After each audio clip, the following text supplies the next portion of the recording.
Well, hello, people. I I've been having a lot of interesting experiences being where I'm at.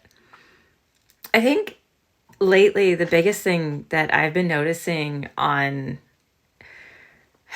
on a lot of different energy scales. If you see my breath smoking, it's a little cold outside. I came out to the cabin at my mom's house too. I have literally every single piece of everything I own piled onto a table and a couch in this cabin. And I won't lie, I think half of it is crafting supplies.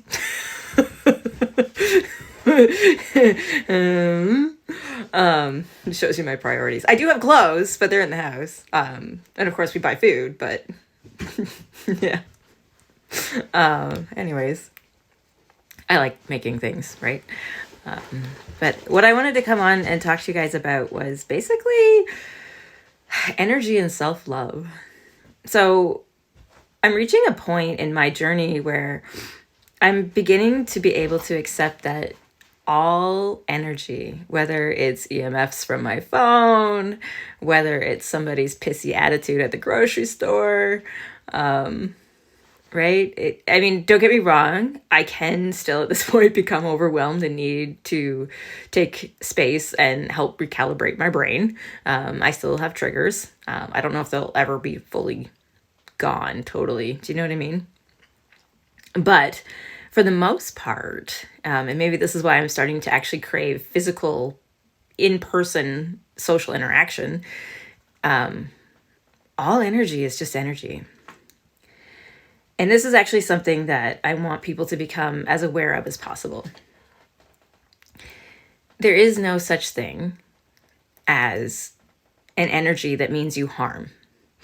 People can mean you harm, and their energy may feel like it's causing you harm.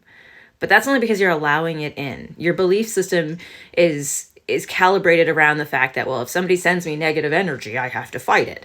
No, you just don't accept it. It's honestly, I know it sounds ridiculous because there's a belief system there that you have to like calibrate in your head, and that can be hard to do. I mean, letting go of your old belief systems is really hard if you don't have a new belief system to put into place. And belief is everything, right? Belief is how we create our reality. And you have to have a belief of some kind. You can't just believe in nothing, because then there'll be nothing.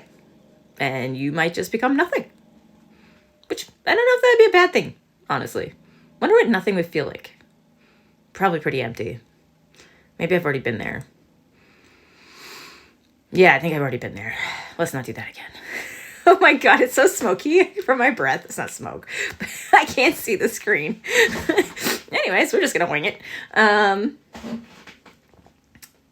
So yeah, energy. All energy is just energy. There is no, and that's why when you listen to those spiritual leaders like Louise Hay, Abraham Hicks, Eckhart Tolle, or Tolle, I don't know how you say his last name. I should really listen to that. I've heard it said both ways.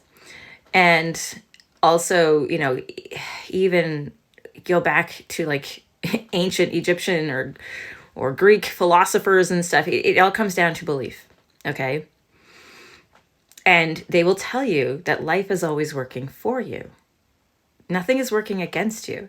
So for that to actually be completely true, that life is always working for you, you have to integrate that into the concept that no energy that comes your way is actually meant to hurt you, because it's always working for you. Think about that for a moment. So if everything in the universe is working for you and not against you, do you really need to open yourself up to feeling a negative effect from any energy by choosing to believe it can hurt you? That's a belief system. You're believing that something can hurt you, so it does. Now, I'm not at a point where I can like reach out and touch fire and it not hurt me. I believe it's going to burn me. That's a belief. One day, if I ever reach a point where I can believe that I can become one with the fire and the fire will just play with me and not eat me, I'll let you know, because that would be pretty freaking awesome. I think I'll aim for that. Why not? Who's going to stop me? but me, right? Now, isn't that a freeing concept? That you can literally choose to believe whatever you want. And if you believe it, sincerely believe it in your heart, which might take some time. I'm learning that it doesn't happen instantly. I can't just wake up one day and be like, I believe this today. No, it takes practice, and it takes commitment to wanting to believe the concept that you're creating. Believe the idea. I was listening to a story, and in the story, it was a lit RPG. Again, I love these game concept novels because it is so much like spiritual awakening when you listen to a lot of them, but it also gives me the dopamine like as if I was playing a game. Now, I don't listen to them all day. I flop back and forth between things. But in the concept, they were talking about how in order to ascend to like the next level, I forget what the book called it in the book. They had different names for like each ascension in the tiers of leveling up. But basically, in order to get like a god status, you had to fully believe and embrace a certain aspect or concept, meaning, the concept of love or the concept of justice. And you had to literally embody it. You have to become that energy. Because once you master that energy, once you become that energy, it's yours, right? You are justice. You are love. And what if you did that incrementally? I only have the capacity to really focus on one at a time right now. So what if you focused on those energies one at a time and you literally become love? You literally become peace. You literally become acceptance, joy, because you're focused on that specific energy, embodying that specific energy. Do you think while you are love, unconditional love, you're embodying that energy, do you really think anyone who is trying to drain your energy or trying to, whatever it is, whatever negative connotation it is, you're trying to give power to that person, saying that they have a certain power over you, because that's what you're basically doing. If you're saying that people can negatively affect you or drain your energy or send you bad mojo, you're basically giving that person the power over you to affect your physical and emotional and spiritual being at that moment. That's a choice. Don't get me wrong. It's not an easy thing. Even like I've been mulling this over for months, and I still have moments where I'm like, can I really just not accept that energy? Can I really just stand here and listen to everyone argue and fight and be crazy and just be like, well, that's that.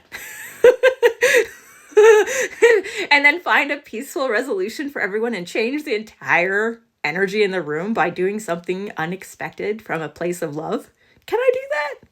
Turns out I can. It takes practice and it's going to take work for me to embody it, but I can. So love is one of those things that I think for me is like a main goal, because I've recently learned, that loving myself is magic. It just is. Accepting yourself where you are is also magic. It just is. So if you can do those things and not focus on what other people are doing, just allowing them to exist as they are and realizing that nothing that they do is actually about you. It's not intentionally to hurt you. You're just reflecting to them things that maybe they're resisting or things they don't want to admit, or showing them places that they feel lack in their lives. And that if they were to actually step up and start their own personal journey, they'd realize that they have the power to change their entire lives all by themselves. Okay, not all by yourself, the universe helps. But you don't need another human being to do it for you or to give you a leg up or anything like that.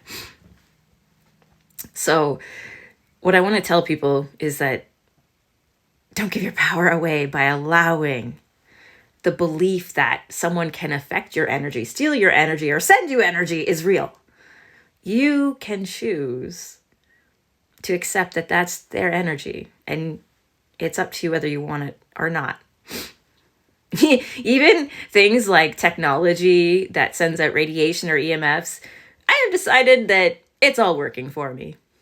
And I do turn my phone onto airplane mode, but it's because I get distracted with it. I love you guys. Anyways, have a great day.